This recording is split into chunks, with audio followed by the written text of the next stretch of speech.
Salut les gars, aujourd'hui montage. Il y a des montages des amortisseurs sur le Camaro 8 V6. Donc avec remplacement des triangles et changement par des ressorts plus courts. Donc ça aura une vidéo de présentation plus tard sur la chaîne. Donc on va commencer. Donc déjà, on va commencer par la coupelle du haut. Donc on a 4 vis, enfin, 2 vis à démonter et 2 écrous.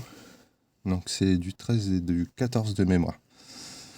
Après, il faut démonter la fourchette ici. Donc avec cet écrou ici, enlever la goupille. Ça, on va pouvoir sortir donc l'amortisseur après avec ces 2 vis ici. Donc là c'est un peu particulier. Normalement vous allez, je reconfirmerai du 15, du 14 en bas et du 15 en dessus. Il faudra démonter la biellette.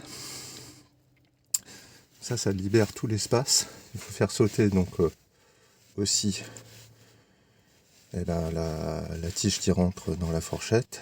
Et comme ça, en fait, tout l'ensemble va venir. Et après, on fera le remplacement du triangle et puis changement du ressort. Je vous reprends après, dès que c'est démonté.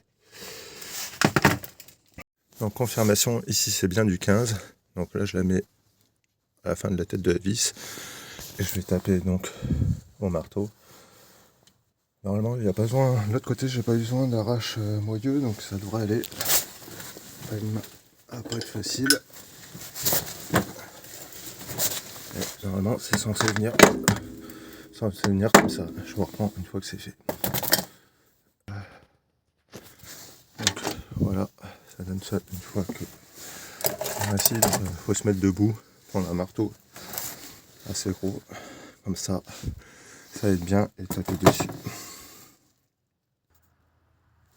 Donc ensuite, je m'occupe de la biellette de barre stable. Donc c'est du, je vais vous confirmer tout de suite, 14. Voilà, donc il y a le caoutchouc, la coupelle et l'écrou. Pardon, caoutchouc, coupelle et l'écrou. Pour le remontage, à moins on ne sait plus, là au moins ça aide. Donc après, on continue avec le haut, une fois que là c'est démonté. Hein. Donc 14 ici, 13 ici, vous obtiendrez donc ces vis là. Et je vais vous montrer une subtilité pour l'autre côté. La subtilité ici, c'est qu'on a le mètre sur le cylindre. Et vous voyez cette vis là, je sais pas si vous la voyez bien, elle n'est pas évidente à avoir. Donc le mieux c'est de démonter ces 3 là, faire le procédé que j'ai fait de l'autre côté. Commencer à sortir l'amortisseur. Et en fait, grâce à l'inclinaison, vous allez pouvoir passer une tête plate et puis ou une tête à œillet et se débrouiller comme ça. Et c'est vrai que c'est pas évident. Heureusement, moi ça avait déjà été démonté et les vis n'étaient pas trop serrées. Mais si vous avez vraiment pas de place, vous pouvez desserrer ce premier écrou, ça donne quand même un peu d'axe, un petit peu d'axe pour donner venir démonter la vis. On se reprend après le démontage de l'autre côté. Donc vous obtenez ça. Hein. Donc 13 en haut, 15 en dessous. Ces vis là. Voilà. Alors pas évidente, ce côté est plus dur que l'autre. Pas hésiter à mettre pas mal de dégrippants pour aider. On se retrouve dans l'atelier pour le démontage du triangle. Donc voilà ce que vous obtenez. Donc tout l'ensemble avec le triangle supérieur, l'amortisseur. Et puis donc là il y a une espèce de protège coupelle d'amortisseur du haut. Dans ce sens là. Voilà. Après, là, il y a juste à enlever. Alors la main c'est pas évident.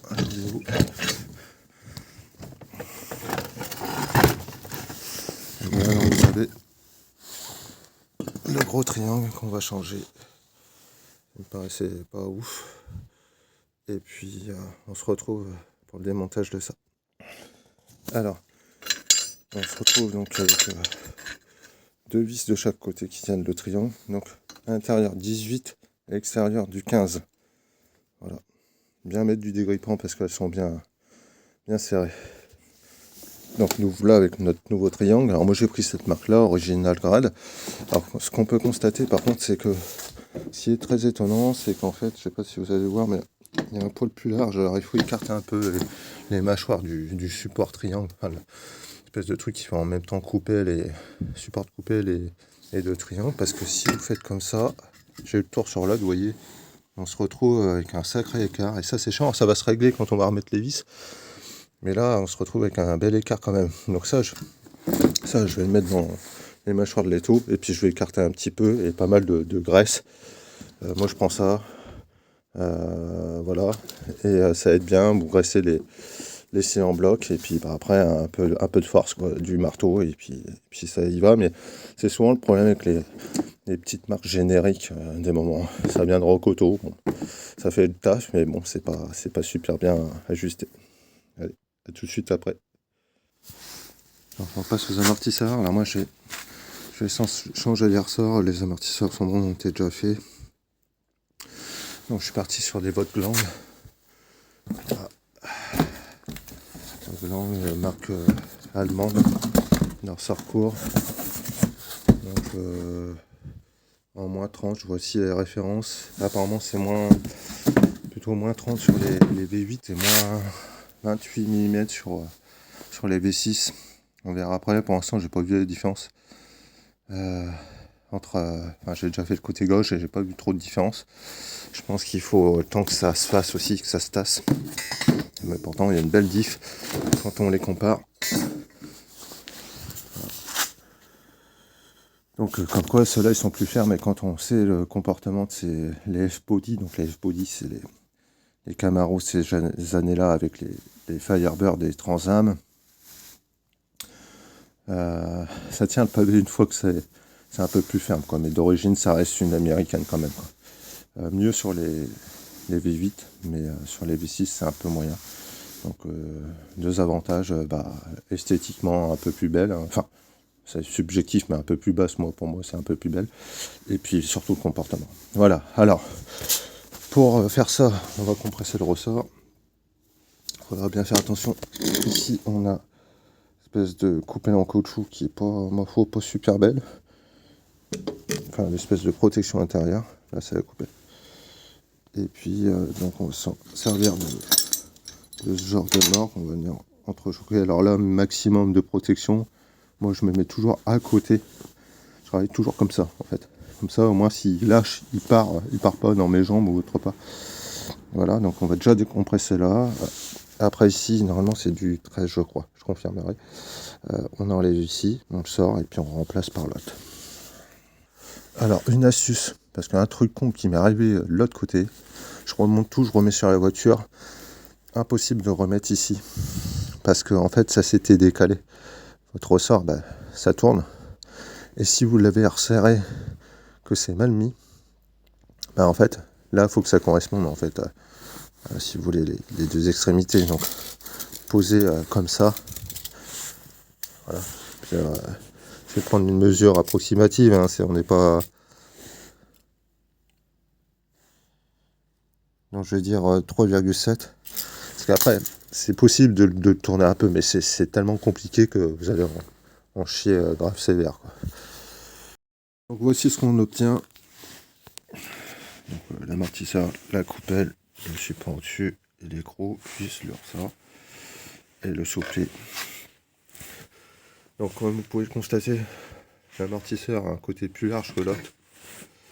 Le ressort a un côté plus large. Donc celui-là il vient ici, et celui-ci il vient en haut, là où va s'incruster la coupelle. Je remonte tout ça et on voit ce que ça donne après.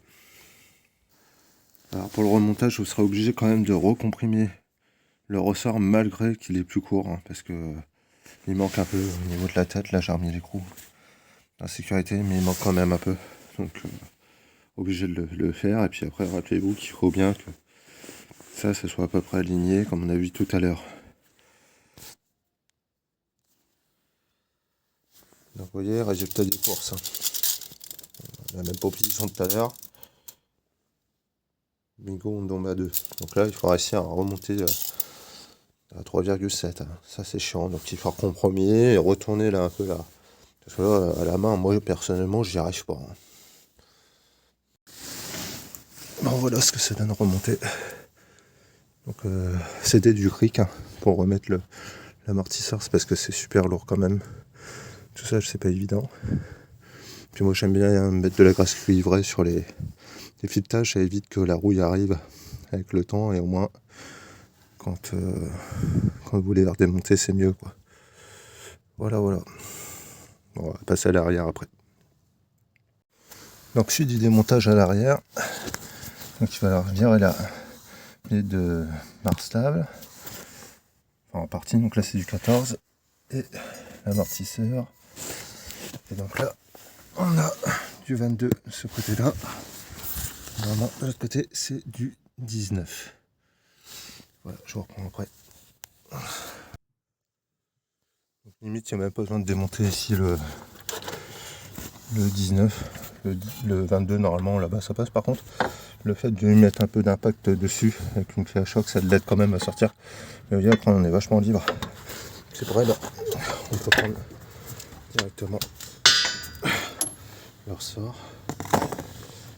Par contre, si vous obtenez la rondelle, on va remettre dessus. Donc ça vous le remettez là. Donc, comme ça on le remet bien en place là-bas. Là c'est pas facile, je reprends après. Bon voilà, après il suffit de refaire l'étape du démontage ou remontage. C'est l'idée du cric, ça aide bien. Le grave c'est que ça soit bien centré là-bas, je sais pas si vous allez voir. Voilà.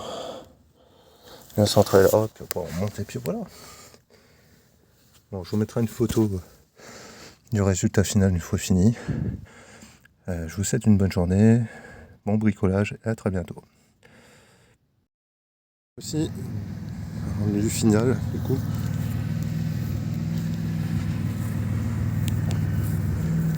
Vraiment content, franchement, c'est pas trop bas, c'est pas trop haut, putain franchement, là-dessus, moi je suis trop content. Je suis vraiment trop content.